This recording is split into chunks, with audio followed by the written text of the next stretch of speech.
Hey guys, welcome back to the channel. My name is Radium and today I have another Terraria video for all of you, in which today we're going to be continuing with our series of beating Terraria with certain challenges, and this time I'm doing one that's technically already been done. I feel like that's something very important to bring up before we get into it really, because this is not my idea. I believe the original creator of this idea, as far as I am concerned, is Gungnir, who's done a full series on this already. It's basically Terraria, but RNG decides what weapon you're going to use. But it's via a random, it's just a different site outside of Terraria that randomly generates a weapon you can access at that stage. And you have to beat that stage of the game with it, so it's going to be interesting. To add some spice to the series though, this is going to be a For the Worthy Master Mode playthrough. I'm doing it on Journey Mode just so I can duplicate and access items more easily, and it's really just to speed things up. But yeah, let's just load up the world. We did get Crimson, which is optimal in my opinion. I prefer Crimson to Corruption. And yeah, I guess after this is prepared, I'll quickly cut to the weapon and we can see what our first weapon's going to be. Okay, this is the random spin. I really don't know how this works, but I mean, it's relatively simplistic. So at this stage we can open a weapon list to see what kind of weapons we could access. There is a lot here and there's a lot of good weapons, but on the contrary, there are a couple of very difficult things to access. And there are some, not great items which would be not optimal to kill like the King Slime with, I guess. Okay, with that done though, I guess we should just randomise our first weapon and see. Emerald Staff. Ooh, that's amazing. Okay, that's brilliant. Okay, that's going to be hard to get potentially, because if we don't get tungsten in our world, then we might not be able to get that. But, I mean, we'll figure it out for sure. Okay, well, we are in the world, so let's just get into it. This is obviously going to be a similar style to the playthroughs I've been doing on the channel. Most of you found my channel through them, so you already know the drill. Very quick editing, very fast paced, and solely for entertainment. So I will be doing all the achievement in this video, but you just have to keep that in mind. Because of the way this challenge works, I'm not allowed to do anything basically, at least at this stage. I'm not allowed to kill any enemies, so I'm just going to research all of my tools and stuff in case any of these come up later. I don't really know if that's a possibility or not, but I'm sure the game would find a way to give me one of these. And yeah, I guess we should start by duplicating some money. Okay, there we go, 100 platinum coins, and boom, infinite. I guess I just take that and buy like infinite dynamites and bombs, because they are not technically weapons, so these are allowed to be used. Anyways, I have a cunning plan in terms of what I want to do for this playthrough, and I've just realised I have a Finch active. And please excuse me this one time and it won't happen again, and oh my goodness. That's a start to a world? Oh god, okay. Well then, I'll happily take that. Oh my god. Okay, I was not expecting a pyramid. Okay, in the pyramid, oh wow, Pharaoh's Curse. Yeah, you'll love to see it. Hey, okay, good news guys, we have tungsten in our world. That helps us not having to get an extractinator or going fishing for ores. And it means we can craft the emerald stuff if I'm correct. In our first chest, oh that's brilliant, we get a cloud in the bottle. Not as helpful in journey mode because obviously fledgling wings exist. But I mean, it's still a very nice item to have this early on. By the way, once we mine this, I think we've already reached our titanium quota in terms of duplicating it, which is incredible because we can upgrade our armor, tools, and pretty much everything. Ooh, Band of Regeneration, I have Cthulhu Spawner, and more cool stuff, I guess. Ooh, here we are, our first life crystal of the challenge. Again, I'm not going to show as many life crystals this time, but the main goal is to get the 10 so we can duplicate them. Additionally, in this trap chest is Hermes boots, which is absolutely amazing. Now we're absolutely set in terms of mobility as well. So yeah, there's literally nothing else we need to do but gather life crystals. Okay, thanks to the very fortunate pyramid, despite having the Pharaoh's Curse, I'm going to try to explore the underground desert. This is probably going to take a lot of deaths, but I don't think that's too much of a worry, just because, we've already got some stronger gear, and our mobility is much better. Ooh, there we go, something valuable, the Ancient Chisel. This is a really good accessory, because obviously mining speed's going to be amazing here. And it's not just that, but For the Worthy just naturally increases your mining speed anyway, so that's going to be a really good boost. Hey, there we go, Extractinator. Okay, well the grind is almost done in that case. All we need is some more silk blocks, and we can start farming for these emeralds via the Extractinator and silk blocks. Okay, I believe that is officially enough. Yep, there we go. Way overkill, because you know how Terraria is. It either gives you nothing or absolutely everything, but I mean, that's not a bad first spelunking session. We already have 5 out of the 10 life crystals, a couple of really good items in here, and we're allowed to start duplicating gemstones.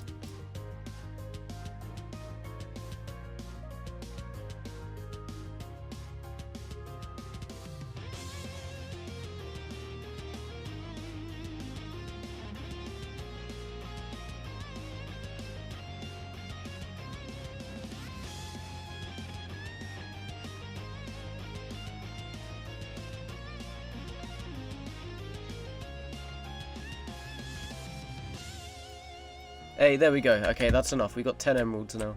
So I'm just going to make the staff straight up because I'm just annoyed and like nervous I'm going to screw it up somehow. There we go, emerald staff. And this thing, while not like the best weapon in the game, it's going to be an absolutely amazing upgrade for us, and obviously it's going to help us defeat our first boss.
Okay guys, I've just realised I've had my microphone on mute for the last like 15 minutes, you know, radium things at this stage.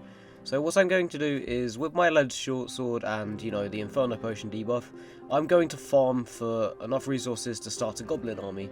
Then we're going to fight a full worthy goblin army with a lead short sword and the Inferno debuff, because this thing is doing as much damage if not more at this stage. And yeah, it's just not going to be a fun process. It's going to be a very long grind that's not going to be enjoyable. But it's definitely going to be worth it in the end, because getting like the Terra Spark boots, the bundle of balloons, and various other accessories, it's going to be really helpful. Okay, there is a goblin army here now. This is where the fun begins, I guess you could class it as. But then again, I don't really know whether this counts anymore, because this is just not going to be good.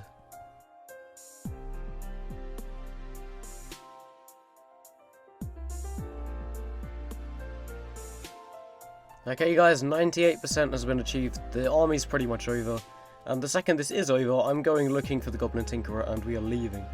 Because yeah, it's not fun waiting for this long, but you know, it's definitely safe, and there we go. Okay, here we go, Rocket Boots and Tinkerer's Workshop, there we go. We haven't looted the jungle yet, so we can't make any too like significant upgrades. But what I can do right now is reforge everything to perfect, so we're talking legendary short sword, and everything else reforged to warding, and that'll give us the bonus needed. Okay guys, I do have an arena ready now. I guess there's no time like the present to give this a go. The arena is complete with like base, statues, campfires, and heart lanterns, so we have got the best possible regeneration. I've also frozen time because I acknowledge that this is going to take a very long time, 9,000 health and all. Okay, after 3 minutes we've nearly done 1,000 damage, so if we be nice and generous about the calculation, and say it's capable of doing 1,000 damage every 3 minutes, we're looking at about 28 minutes of a fight here. And I'd rather not do that.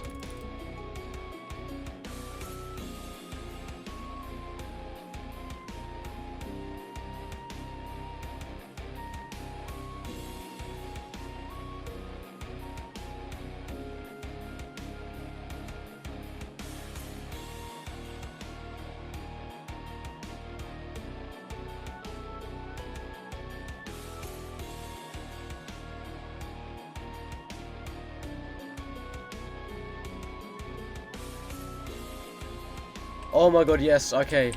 I've literally been here for about 10 minutes, but we have officially reached the next stage.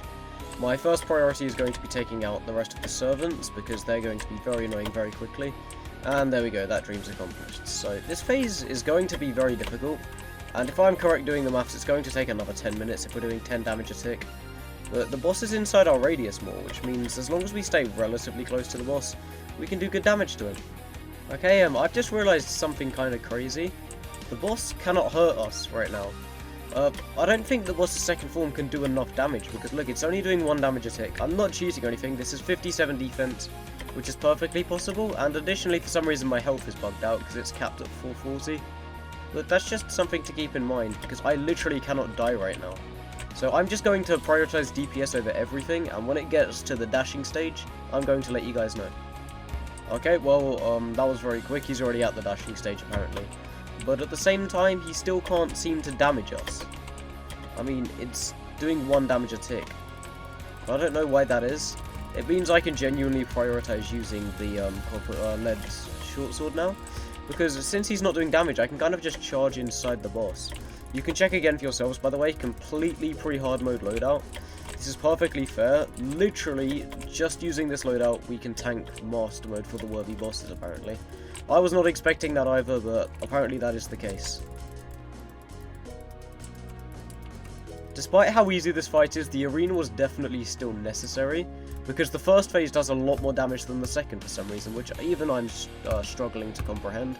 But I'm literally just standing still, clicking occasionally, hitting all my attacks, and the boss is going to die, which is crazy. Okay, here we go with the final stand. Yep, still does 1. Okay, his damage is increasing. Oh god, it is increasing actually. Oh god, okay. He's doing damage to us now, but thanks to our insane regeneration, it's just not topping us. And 51 HP, and oh my god, this is probably the weirdest fight of my life. But somehow we made it past the lead short sword. Oh my god. Okay, well I guess we should go to the next stage now. So there we go, Revive Cthulhu. I'm gonna go stop doing it like this now, and I'm gonna go this route. So the evil boss, get a random weapon, and okay, that's amazing. I'm thinking like that's a very good weapon, but it's actually not that great against the Brain of Cthulhu. But then again, compared to what we've been using recently, that's amazing. I'm very happy about that. Okay guys, I've just created a new journey mode world, this one with corruption on, because obviously that's how you need to get the musket. And lucky us, we've already found one of these corruption biomes, so we can literally just jump down here, and break a shadow orb, and then we can pick ourselves up this new weapon. Now comparatively to a lead short sword, this is infinitely more versatile, and I'd actually say it's the best weapon we've obtained so far. There we go, we've got a frenzying one. But I'm just going to go back to our world and reforge it to Unreal, and then we can get into some Brain of Cthulhu fights. Okay guys, this Brain of Cthulhu fight was kind of bizarre because I found out that the musket was genuinely a terrible option. Now the reason I'm commentating over the actual fight, rather than like live commentating, was one, because it took a lot of tries. This fight is very, very inconsistent for the Worthy Master mode, like the boss can two-shot you. So it may happen in this fight, I don't recall, but the boss can literally teleport inside of you and wipe up most of your health, so that'll most likely kill you. The other thing was that my audio glitched again. Unfortunately, recording a massive project like this, there's a lot of errors to deal with, and that's just unfortunate, but hopefully that's minimalistic throughout the rest of recording. You may notice as well that I'm already wearing Crimson Armor. This is because I managed to kill creepers in the previous fights, which are the small things that circle around the brain itself. They drop the Crimtainor and tissue samples without killing the actual brain. And obviously this took more than one try, so I was able to craft myself the entire set by the time I, got a really good attempt and managed to win.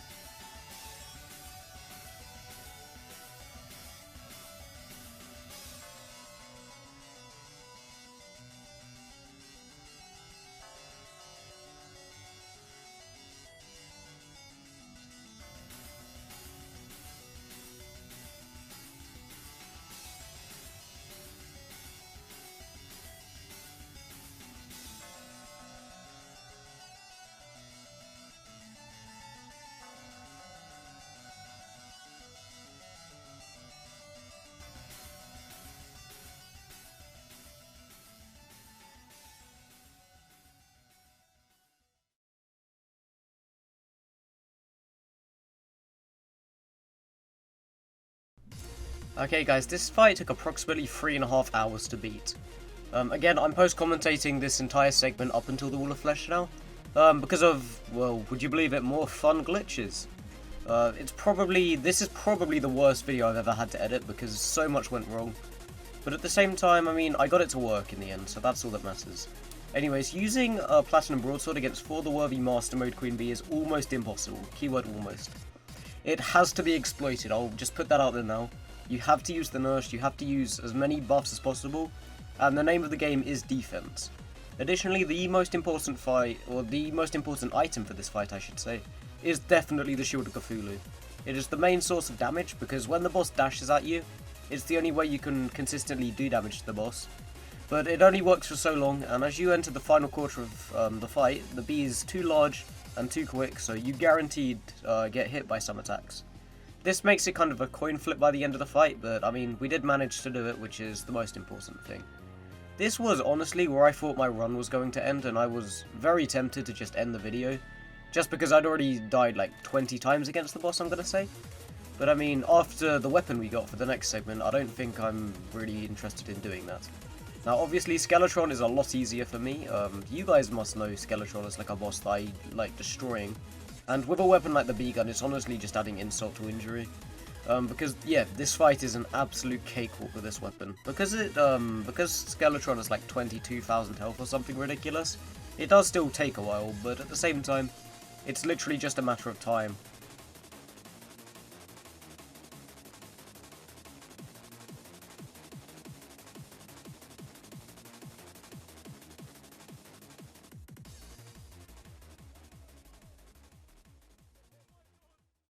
Okay guys, with that done, I guess it's time for, first of all, removing all of these items, which is a really dumb idea now to think about it, because it just means loads of cleaning up, basically. But, I mean, it's cool to see all the items we got, despite all of them about to being trashed.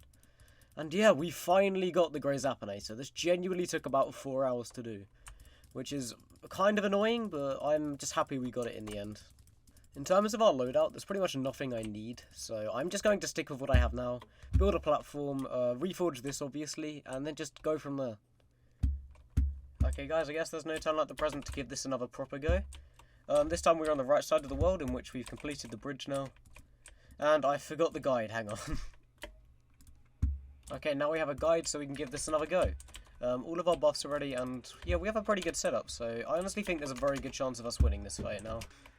Okay, yeah, the damage is significantly more noticeable now, because the weapon's doing way more damage, and another thing that I've done that I didn't realise I could do was I'm using the Bone Glove from Skeletron, which is an absolutely amazing thing to use for this.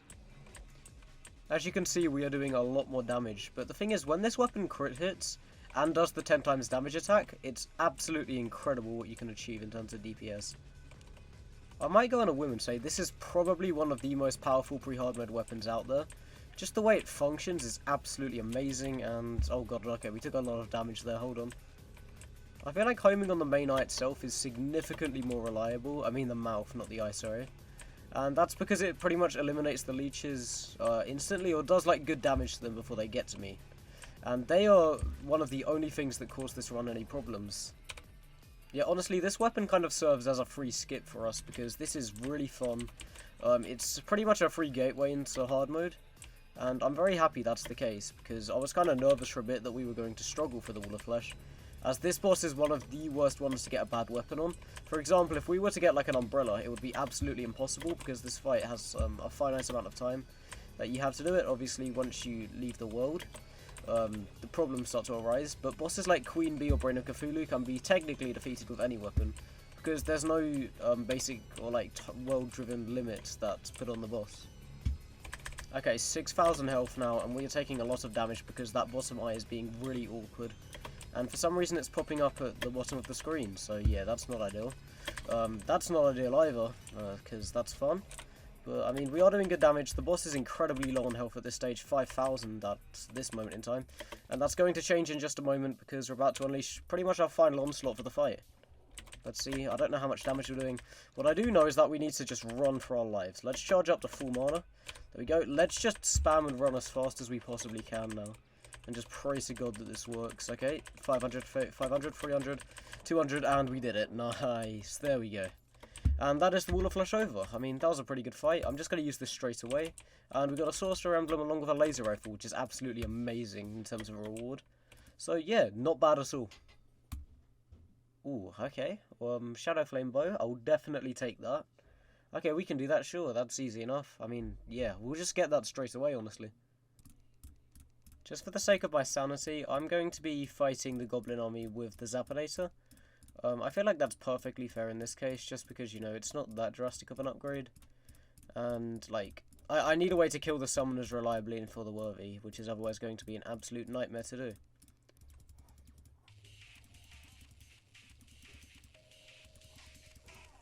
Hey, there we go, Godly Shadow Flame Bow, boom. Well, we have our weapon now, so I guess it's time to make some progress, and obviously, that progress is in the form of fighting Queen Slime. The ores I honestly want are Cobalt, Mithril, and Adamantite, just because they're easier to get. Okay, that's pretty good still. Obviously I'm going to be going for the full Adamantite armor, it's very good.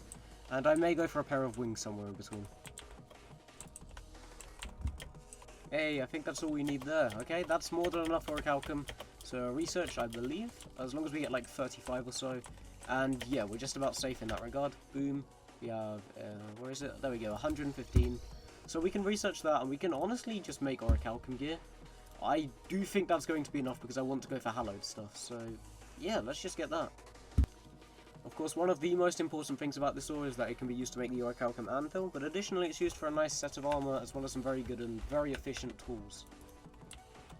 Hey, there we go, that's our first gelatin crystal. Boom, okay, that's actually really reassuring because I've been looking for over 10 minutes, and just having one of them is nice at this stage.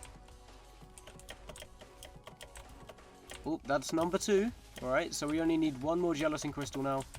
Then we can infinitely duplicate them and give Queen Slime a go. The only reason I want to duplicate them infinitely is because I'm not very confident on this boss. And I feel like having an infinite number of tries is definitely an advantage I'm willing to grind for. Oh, brilliant, that's the third one. Okay, there we go. That took a lot longer than I'd like to admit, unfortunately, but I mean, we have got the spawner. And now I guess I'm just going to duplicate them, and then we can look at doing the boss, because, you know, I'm pretty confident in my loadout.